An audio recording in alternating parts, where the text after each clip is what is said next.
Ah, vale. Molt bé. Molt bé. Estem a l'institut, un dels instituts del Prat, i tu et dius? Melinda Molina Borrell.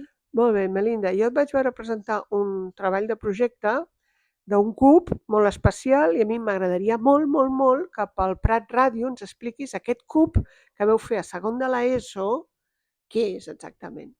Doncs és una caixa que vam fer nosaltres a classe amb cartolines i amb una microbit i ho vam fer per mesurar coses que fan els satèl·lits però sense llançar aquest satèl·lit a l'espai. Molt bé, m'has dit un microbit, això m'interessa a mi. Què és tot el Prat s'està preguntant ara el microbit què és? Què és el microbit? És una placa que estan començant a fer servir molt les escoles, els instituts, que bàsicament serveix per programar i té moltes sensors com micròfon, té altaveu, una pantalleta, pot mesurar la temperatura, l'altitud, la velocitat i això doncs els nens i nenes petits i grans poden fer-ho servir amb un programa que és com un puzzle on ho pots programar i fer com aquestes funcions. Mhm. Escolta, jo veia que entràveu molt al despatx de física i química, aquí tenim una nevera on jo tinc els tupers de dinar i quan treballava, i veia que entràveu i sortíeu amb aquestes capsetes que és com un cub Rubik, però una mica més gran, perquè els nostres radioescoltes es facin a la idea, i buit per dintre, excepte que té el microbit aquest tan important. I què fèieu? Anàveu entrant i sortint i posàveu simulació de satèl·lit a la nevera, i per què això? Doncs és que estàvem fent una prova, una pràctica, que bàsicament era per veure si aguantava la calor de fora. Perquè, com sabem, a l'espai fa o molta calor o molt de fred, però a nivells extrems. I doncs ho hem aïllat amb poliespam i volíem veure si era resistent a la calor i al fred. I per això, com a la calor no sabíem com fer-ho, ho hem fet amb la nevera. I després amb una taula que hem fet amb un programa, doncs hem vist si aguantava o no. Ahà. Escolta, i vau pujar amb un mirador. Això a mi el Valentí Fuster, el vostre professor, m'ho ha explicat. Heu anat amb un mirador i què vau fer? Estava relacionat amb la pressió atmosfèrica, això m'ho has d'explicar.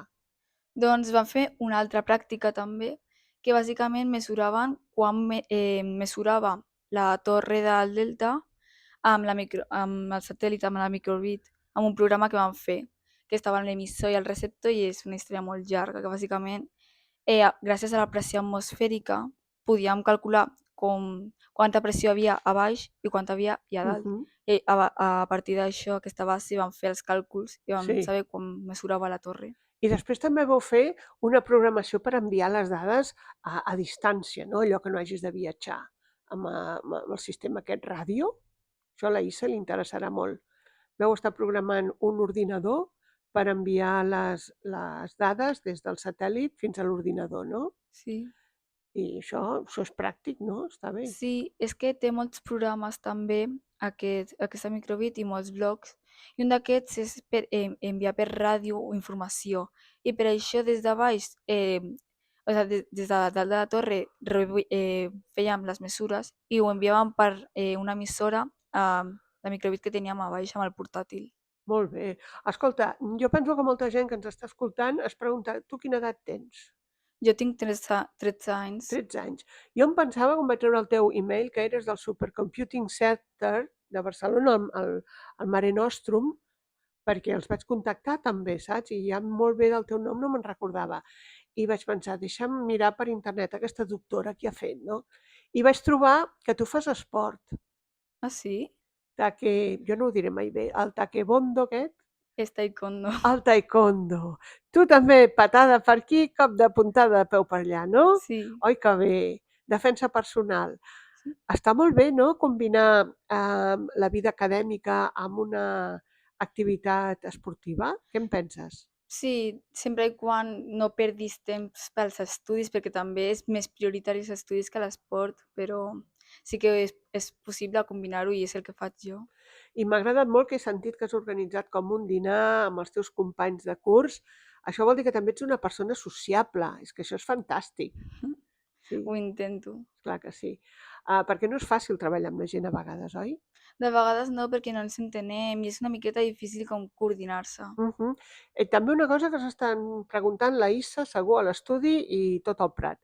tu, d'una mica més gran, què voldràs estudiar? Ho has pensat ja? És que encara crec que sí, que sóc petita, però jo crec que m'agradaria estudiar alguna carrera de periodisme, algo així d'expressar-me amb les persones, de comunicar-me amb les persones, Ah, molt bé, però no sé què fer exactament. molt bé. I programació, això que el microbit, que l'has fet anar tan bé, tota la placa, la sortida USB, els botons que hi han i tots els sensors, programar, no? I M'agrada la molt. tecno? M'agrada molt, però no ho veig com el meu futur. M'agrada Molt bé. molt, o sigui, jo ho entenc i ho tinc com a hobby de vegades. Faig amb el meu germà coses que tenim microbits a casa, Ah, però no em veig en un futur fent això com a ofici. escolta, però vol dir que tu t'avens amb el teu germà, teniu bona relació? Sí, Això és extraordinari. Quan us porteu? ens portem uns 5 anys, crec. 5 anys. Jo me'n portava 6 i mig i era una batalla campal contínua. Però, bueno, però tu ets molt intel·ligent. Melinda, estic molt contenta d'haver parlat amb tu.